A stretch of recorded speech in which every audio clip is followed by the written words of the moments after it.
Good morning class. आज हम लोग रिफ्रैक्शन ऑफ लाइट पढ़ेंगे। ठीक है, हम लोगों ने रिफ्लेक्शन पढ़ लिया है। अब रिफ्रैक्शन ऑफ लाइट पढ़ेंगे। ठीक है, जैसे कि देखिए, पहले आप देख लीजिए रिफ्लेक्शन ऑफ लाइट होता क्या है। जैसे कि देखिए, reflection of light when light travelling obliquely from one medium to another, the direction of propagation of light in the second medium changes।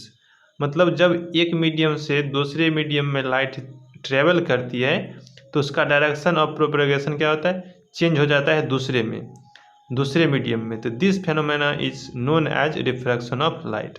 मतलब मान के चलिए यहाँ ऊपर में एयर है, ठीक है, और नीचे में वाटर है।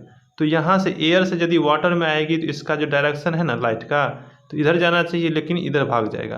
तो यही घटना क्या कहलाती है, रिफ्रैक्शन ऑफ लाइट कहलाती है। मतलब दूसरे मीडियम में जाएगा, वाटर से मान के चलिए वाटर से दूध में जाएगा, मिल्क में जाएगा, या तो दूसरे लिक्विड से तीसरे लिक्विड में जाएगा, तो उसका डायरेक्शन, लाइट का डायरेक्शन क्या होगा, चेंज हो जाएगा। तो यही घटना क्या कहलाती है, refraction of light. I hope आपको इसमें कोई प्रॉब्लम नहीं होगी। ठीक है, जैसे कि एक थोड़ा एग्जांपल आप देख लीजिए, a coin at the bottom of the bucket. जैसे बकेट में, बाल्टी में पानी भरा हुआ है तो उसमें एक कॉइन डाल दीजिए, तो उसका बॉटम क्या होगा, थोड़ा सा ऊपर उठा हुआ प्रतीत होगा। जैसे कि आप सेलो बॉल, मतलब कि आप कटोरा में आप पानी डाल के देखेंगे और उसमें कॉइन डाल दीजिए, तो आपको कभी कभी क्या होगा, उसमें कॉइन आपको पता नहीं चलेगा जहाँ किधर छिप गया है, ग्लास वाला बॉल में। ठीक है, तो इस तरह से ये रिफ्रैक्शन ऑफ लाइट का एक एग्जाम्पल हो गया जो आपको क्वेश्चंस पूछा जा सकता है एग्जाम में। ठीक है, अब कुछ और एग्जाम्पल्स हमने ऊपर में लिख दिया। जैसे कि देखिए, bottom of the tank pond of the containing water appears to be raised. Bottom क्या होता है, टैंक का थोड़ा सा ऊपर दिखता है, तालाब में भी थोड़ा सा ऊपर दिखता है, किसके कारण, तो रिफ्रैक्शन ऑफ लाइट के कारण। ठीक है, दूसरा एग्जाम्पल देख लीजिए आप, the letter appears raise when viewed through the glass slab. मतलब ग्लास हो गया, ग्लास का सीट जैसे होता है, तो उसको यदि आप किसी लेटर पर रखेंगे, मान के चलिए ये लेटर है, ठीक है, अब इस पर हम एक ग्लास लेके ऐसे करके रख दिए, ठीक है, तो ये क्या होगा, थोड़ा सा, ये तो अभी पेन है ना इसीलिए इसे नहीं होता, जिससे ग्लास रहता है तो देखते होंगे टेबल यार पे रखा रहता है, तो उसमें क्या होता है, अंदर का लेटर जो है थोड़ा सा ज़्यादा बड़ा दिखता है। तो क्या कारण है इसका, मेन कारण है यही रिफ्रैक्शन ऑफ लाइट। इसमें भी आपको एग्जाम्पल में, ऑब्जेक्टिव में पूछा जा सकता है। जैसे कि देखिए, pencil partially emerged in water in the glass in a glass tumbler. मतलब ग्लास टम्बलर, जैसे ग्लास है ना, तो उसमें ग्लास टम्बलर जैसे आप लोग पानी भी जो पीते हैं उसमें, वो ग्लास, तो वो टम्बलर में जैसे कि पेंसिल आप डाल देंगे ऐसे खड़ा करके, तो उसमें क्या होगा, पता चलेगा कि जहाँ मतलब कि पानी के ऊपर से थोड़ा सा ये मुड़ा हुआ बेंट प्रतीत होता है। ठीक है, इमर्ज्ड, तो पार्सली हल्का थोड़ा सा इमर्ज हो जाता है। तो ये इसका मतलब, ये भी क्या है, किसका उदाहरण है, रिफ्रैक्शन ऑफ लाइट का। तो ये भी आपको एग्जांपल दे देगा, बोलेगा इसमें कौन सी घटना हो रही है, तो रिफ्रैक्शन ऑफ लाइट की घटना हो रही है। तो आप एग्जाम्पल में ये सभी आप उदाहरण लिख सकते हैं। ठीक है, नहीं आपको याद है तो थोड़ा बहुत लिख लीजिए और बस हो गया। उसके बाद देखिए, लेकिन आपको ये सभी एग्जाम्पल हो सकता है, पूछा जा सकता है, थोड़ा सा कॉन्शियस रहना है। अब देखिए, लेमन इन वाटर ग्लास। अब आप इतना छोड़ दीजिए, इतना नहीं लिखेंगे तो आप सीधे लिख दीजिए लेमन इन वाटर ग्लास, आपको याद हो जाएगा जहाँ रिफ्रैक्शन की घटना है। ठीक है, तो इसमें क्या होता है, appears to bigger than its actual size से बड़ा दिखता है। तो ये किसकी घटना है, रिफ्रैक्शन ऑफ लाइट की घटना है। तो इसलिए हमने ये पूरा पढ़ लिया। ठीक है, ये देखिए हम पढ़ लिया। अब देख लिए रिफ्रैक्शन क्या होता है, इसकी घटनाएं क्या होती है। अब थोड़ा सा आगे बढ़ते हैं और देखते हैं रिफ्रैक्शन ऑफ लाइट की आगे क्या क्या काम होते हैं। देखिए, refraction through the rectangular glass slab. Rectangular मतलब इस तरह का आकृति होता है, रेक्टेंगुलर मतलब आयताकार होता है। तो अब चलिए देखते हैं, इस तरह के मान के चलिए एक शीशा है, जैसे टेबल जार पे रहता है, तो वो शीशा हो गया, एक ग्लास हो गया। ठीक, उसी के बारे में देखते हैं। अब हम ज़्यादा थ्योरी आपको नहीं लिखाए हैं, मात्र इसी में आपको समझा देते हैं। एक मान के चलिए ये आपका ग्लास स्लेब हो गया, ठीक है, ये ग्लास हो गया आपका पूरा, ठीक। अब ये ग्लास हो गया तो क्या मतलब क्या हुआ, अब ये तो ग्लास हो गया, लेकिन इधर से तो एयर होगा, ऊपर में एयर होगा, नीचे में एयर होगा, साइड में एयर होगा, ठीक है। अब ये ग्लास थोड़ा सा मोटा है, ठीक है।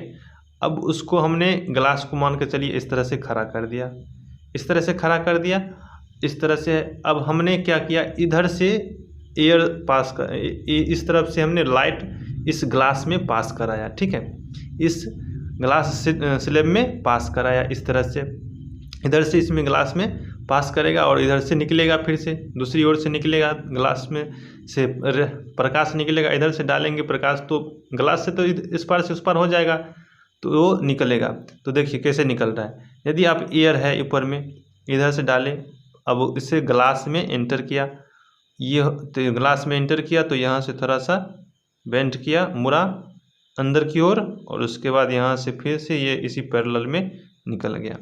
अब यहाँ देखिए कैसे हुआ, ये एयर है, एयर में प्रकाश की चाल थोड़ा सा ज़्यादा होती है, तो ये एयर में सीधा तिरछी हम थोड़ा सा हम कैसे क्या करेंगे, रेज जो है थोड़ा सा तिरछा हम इसमें पास कराएंगे, ठीक है। परपेंडिकुलर या नॉर्मल सीधा नहीं पास कराते हैं, नॉर्मल पास कराएंगे तो बेंड नहीं करेगा। देखिए थोड़ा यदि ऑब्लिकली पास कराते हैं तिरछी, तो क्या होगा, यहाँ देखने की बात है और समझने की बात है। ये हो गया आपका रेयर मीडियम, मतलब एयर हो गया आपका रेयर मीडियम, और ग्लास हो गया आपका डेंसर मीडियम, ठीक है। ये ज़्यादा घनत्व का होता है, ये कम घनत्व का होता है। इसमें प्रकाश की चाल ज़्यादा होती है और ग्लास में प्रकाश की चाल कम होती है, ठीक है। तो इसीलिए ये हो गया डेंसर मीडियम, ठीक है, और ये हो गया रेयर मीडियम। एयर को हम क्या बोलेंगे, रेयर मीडियम, ठीक है। क्योंकि जो जिसमें प्रकाश की चाल बहुत कम ज़्यादा होगी तो वो हो गया रेयर मीडियम, ठीक है। जिसमें प्रकाश की चाल कम होगी समझ जाइएगा वो डेंसर मीडियम है, ठीक है। अब चलिए, यदि रेयर मीडियम से प्रकाश डेंसर मीडियम में प्रवेश करती है तो ये हो गया नॉर्मल आपका, तो ये नॉर्मल की ओर थोड़ा सा बेंड कर जाती है।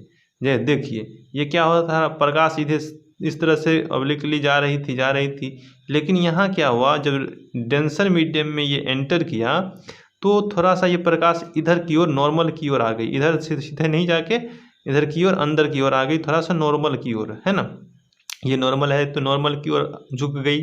तो ये आपको पूछा जा सकता है, यदि प्रकाश रेयर मीडियम से डेंसर मीडियम में एंटर करती है तो किधर भागती है, तो किधर झुकती है, तो light rays bend towards the normal, ये टुवार्ड्स द नॉर्मल बेंड कर जाती है, ठीक है। अब आपको ये भी पूछा जा सकता है, जो एयर से ग्लास में एंटर करती है रेज तो क्या होता है, तो नॉर्मल की ओर बेंड कर जाती है, टुवार्ड्स द नॉर्मल हो गया।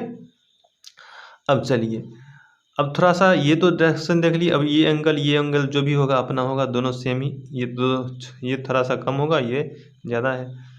अब चलिए यहाँ देखते हैं, ये लाइट यहाँ आई, यहाँ आया, अब ये क्या होगा, ये डेंसर है, अब ये प्रकाश जो है डेंसर से रेयर में एंटर करेगा, रेयर मीडियम में, ये एयर है नीचे में, ये तो ग्लास है, ग्लास से तो इधर निकलेगा तो रेयर ही होगा, रेयर होगा। तो रेयर में यदि आएगी तो क्या होगा, देखिए ये हो गया आपका नॉर्मल, ठीक है। अब ये यदि यहाँ है तो ये डेंसर है ना, ये ग्लास, तो डेंसर से यदि रेयर में आती है तो ये नॉर्मल से दूर भागती है, ग्लास रेज क्या भागती है, लाइट रेज नॉर्मल से दूर भागती है, इसीलिए हमने लिखा है light away from the normal रे, ठीक है, अवे फ्रॉम द नॉर्मल। तो ये नॉर्मल से अवे जाती है जब डेंसर से रेयर में आती है तब, ठीक है। तो आपको ये पूछा जा सकता है, जो जब डेंसर से रेयरर में एंटर करती है प्रकाश तो नॉर्मल से किधर जाती है, तो अवे फ्रॉम नॉर्मल, नॉर्मल से दूर जाती है, और यदि रेयरर से डेंसर में प्रवेश करती है तो नॉर्मल के अंदर आती है, ठीक है। ये इधर जा रहा था लेकिन अंदर आ गया, यहाँ से मुड़ के इधर, ठीक है। तो ये आप पिक्चर बना लेंगे, आपको ये पूछा जा सकता है, सिर्फ नॉर्मल आसानी से, उतना आपको उत्तम झाम नहीं करना चाहिए, ये नॉर्मल सीधे खींच दीजिए और ज़्यादा कुछ लिखना उखना नहीं है, थोड़ा सा ये लिख लीजिए, ये नॉर्मल डेंसर रेयर डेंसर ये सभी लिख लीजिए, ठीक है। हमने शॉर्ट में बता दिया है आपको क्या क्या इसमें पूछा जाएगा। बस 2 ही क्वेश्चन इसमें पूछा जाएगा और कुछ नहीं पूछा जाएगा। 2 से 3 क्वेश्चन इसी तरह हमने जैसे बताया है उसी तरह से, ठीक है। अब देखिए ये सब क्यों होता है, तो refraction is due to change in the speed of light as it enters from one transparent medium to another transparent medium. मतलब ये लाइट का जो स्पीड है ना, ये रेयर में अलग होता है और डेंसर में अलग होता है, इसीलिए इस तरह की घटनाएं होती है। तो इसीलिए इस तरह की घटनाएं होती है। आपको ये पूछा तो नहीं जाएगा वैसे, लेकिन पूछा जा सकता है ये क्यों ये घटना क्यों होती है, रिफ्रैक्शन ऑफ लाइट का घटना क्यों होती है। तो क्यों होती है हम आप लोगों ने समझा। अब क्यों होती है, स्पीड के कारण, लाइट का स्पीड जो है इसके कारण। सभी माध्यम में क्या होता है, सभी मीडियम में सभी प्रकार के होते हैं, किसी में ज़्यादा होता है किसी में कम होता है। तो इसीलिए ये सभी घटना होती है, ये सभी जो घटनाएं होती है सभी में क्या होगा, यही फॉलो होगा, यही रूल्स। क्यों होती है वो सभी, जो ये सभी होती है स्पीड के कारण। लाइट का स्पीड सभी मीडियम में अलग अलग होता है इसीलिए। तो आप समझे आज हम लोगों ने क्या सीखा, रिफ्रैक्शन ऑफ लाइट, क्या ये घटना किस किस में होती है। तो इसका एग्जाम्पल हम लोगों ने देखा, तो आपको ये सभी याद हो गया होगा। आई होप आप लोगों को अच्छा लग रहा होगा पढ़ के। आप इसे नोट बना लीजिए और कोई प्रॉब्लम यदि हो तो आप कमेंट में लिख दीजिए, अदरवाइज आप किसी तरह से आप हमें कांटेक्ट कर सकते हैं। धन्यवाद, फिर मिलते हैं नेक्स्ट क्लास में।